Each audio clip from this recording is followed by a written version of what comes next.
Who's the real spy? Is it Manning, who revealed information and, he was called a traitor by a lot of people, saying, oh my God, he revealed the sensitive, classified information and he put it on the internet and our enemies might have gotten it. So he wound up getting a sentence of 35 years. Well, let's take a look at some actual spies from our past and actually from the president as well and see the time that they got. Now, these are some hardcore guys. William Colin Millay got 16 years. I'll explain all of their cases in a second. David Henry Barnett got 18 years. Clayton Lonetree, 30 years. Harold James Nicholson actually was the most senior CIA official ever convicted of spying for another country. Only got 23 years. Earl Edwin Pitts got 27 years. Obviously, as you can see there, every single one of them less than Manning. So now let me tell you what they did. Remember, Manning reveals the information because he says, I wanted the American public to know about it. He did not give it to the Russians. He didn't give it to the Iraqis. He didn't give it to any of our enemies. He gave it to journalists who then culled through it and put it on the internet. Okay, so let's start with Lonetree. Lonetree confessed in 1987 to selling U.S. Embassy blueprints and the names and identities of undercover intelligence agents to the Soviet Union while we were in the middle of the Cold War. Lonetree's initial 30-year sentence was eventually reduced, and he was finally released in 1996 after serving 9 years. You give the information to the American public, 35 years. You give it to the Soviet Union, and you give the most classified information, blueprints of the U.S. embassies. They could bug it, they could attack it. If there's a war, they would know exactly what to do in destroying our embassies. 9 years. 9 years. What a joke. All right. Barnett, a former CIA agent, revealed the identities of some 30 CIA officers and other classified information to the KGB in exchange for money, served 10 years before being paroled in 1990. 30 CIA officers' names. During the trial, they couldn't prove that Manning got one single person from America hurt. Not one agent, not one source, nothing. In this case, he takes 30 CIA officers and clearly and obviously endangers their lives. We don't know how many of those people were murdered.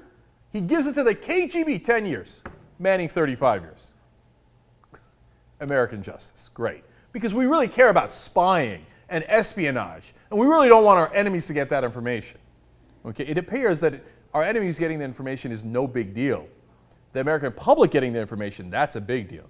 Now let's go to Pitts, and I remember this case because it was a huge deal back when we were, I was around reading the news, and I remember, oh my God, Pitts during the late 1980s and early 90s, then an FBI special agent, spied for Russia, alleged to have received $224,000 in payments between 1987 and 1992.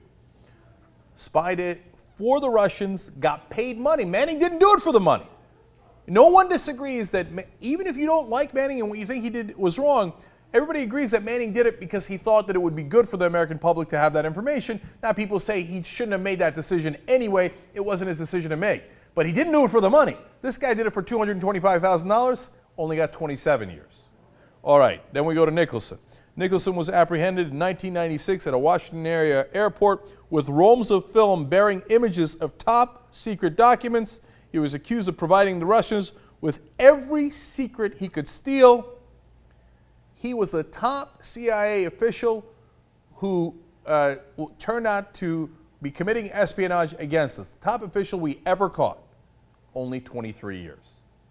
The worst of the worst, only 23 years. Manning gives it to the public, 35 years. Now you're saying, hey, Cenk, wait, look, a lot of that stuff was either the Soviet Union or later Russia. There's other cases, by the way, that got less severe sentences, giving information to East Germany, Iraq, when we were in the first Persian Gulf War against them, etc. But you say that's in the past. Well, let's go to the last case here, and that's the case of Millay.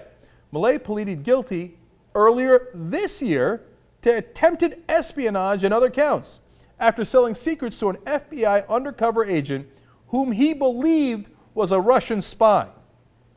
He faced a maximum sentence of confinement for life, for up to life without the possibility of parole. Okay, good. They were going to be tough on him. What did he get? He got 16 years.